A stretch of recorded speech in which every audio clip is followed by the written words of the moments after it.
Greetings friends, my name is Pavlo Stelmach, and now we'll unveil the top news of these days. The Russian campaign to discredit the Ukrainian peace formula has reached its peak. Commenting on the outcome of the peace summit in Switzerland, hostile propaganda is spreading disinformation narratives. This was reported by the Center for Countering Disinformation of Ukraine.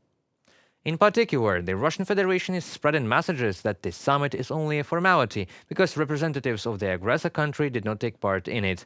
In addition, Russian propaganda is trying to convince the audience that the participants discussed Putin's plan, that no one is taking Ukraine's proposal seriously, and that Kyiv and its allies have demonstrated a desire to escalate the war.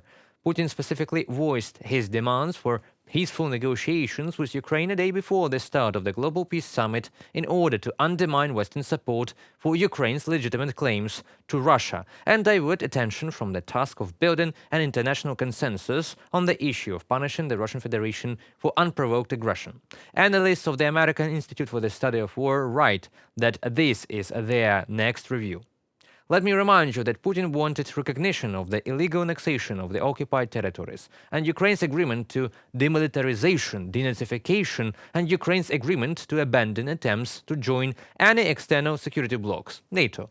It is surprising that he didn't want everyone in the world to pay tribute to him every day and call him the emperor of the planet. In fact, Putin's statement that he is open to any negotiations that are not based on what is effectively an unconditional surrender of Ukraine is inherently misleading.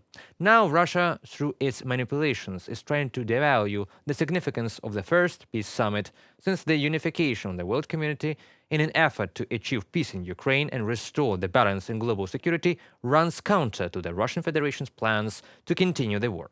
The Center for Countering Disinformation reports. It is noted that, in fact, the peace summit is of great importance. It is the first step towards peace, based on the UN Charter and the basic principles of international law. This event brought together more than 100 participants, which indicates widespread interest in the peace initiative of Ukraine, which declares an important truth. Collective efforts can stop the war and establish a just peace. Russian propaganda is also trying to diminish the significance of the summit, hoping that not all participants signed the final communique. But in fact, the results are so great that there are already countries that have communicated, although they were not at the summit itself.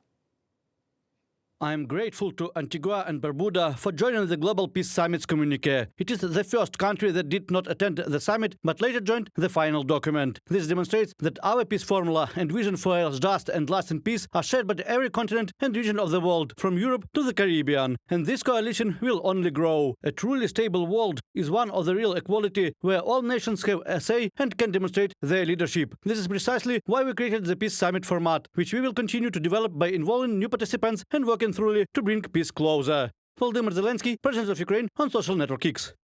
It was announced in the morning. One more signature for the first peace summit communique. The Organization of American States joined the document, wrote Zelensky on social network X.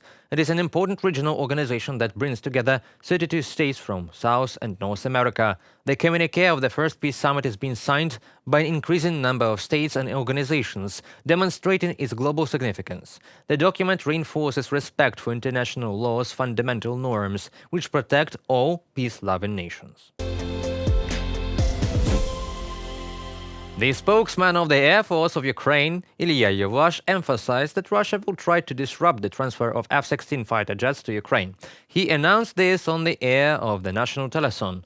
Yevlash said that Ukraine is taking the necessary measures to effectively ensure the operation of F-16 fighter jets and their deployment on our country's territory.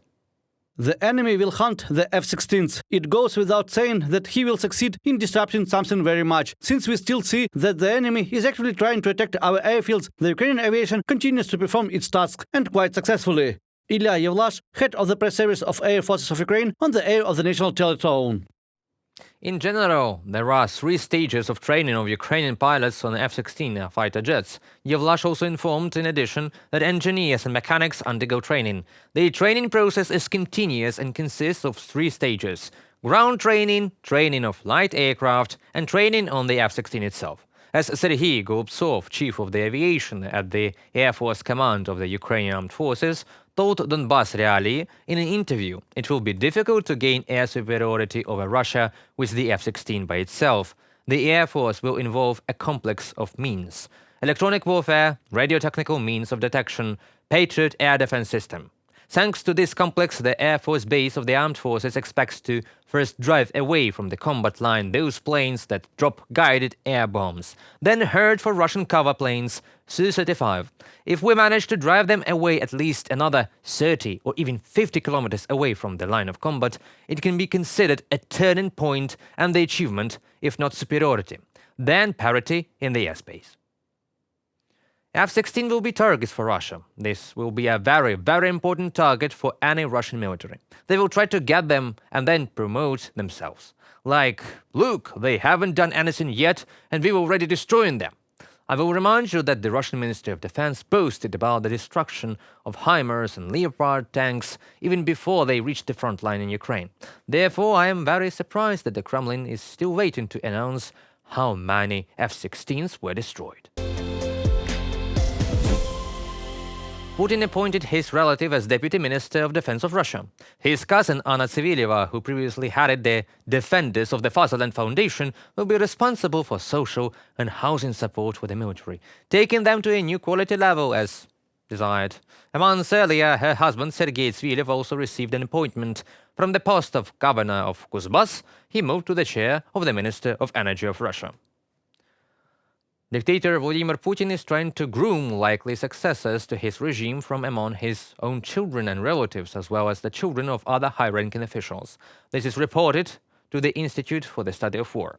The appointments of Tsyukova, Fratkov and Hornin support Putin's recent efforts to present his relatives and children of other high-ranking officials to the Russian public. In addition, the dictator is trying to appoint economic advisors to the Ministry of Defense to improve the economy in wartime conditions. The report says ISW recalled that Sivilkova and Fratkov participated in St. Petersburg International Economic Forum together with Putin's daughters and children of other high-ranking officials on June 6 and 7th. Thus, Putin likely tried to introduce his children and the children of other officials from his inner circle to the general public in order to create conditions to them to occupy high and influential positions in the Russian government. In addition, the Institute for the Study of War noted that Putin is also increasingly appointing economists to senior positions in the Russian Ministry of Defense. In particular, on May 12th, he replaced Defense Minister Sergei Shoigu, who is economist by profession, former First Vice Prime Minister Andrei Belousov. Also, at the end of May, Putin replaced former Deputy Minister of Defense Yuri Sodovenko with Oleg Savilyev, former Deputy Minister of Economy and Auditor of the Accounting Chamber of the Russian Federation.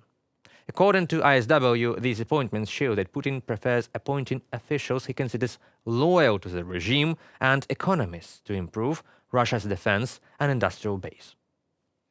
And that concludes our today's video. Thank you for watching. Stay updated, comment and like and subscribe to our UATV channel for more news from Ukraine. It is your support that really matters for us. Goodbye.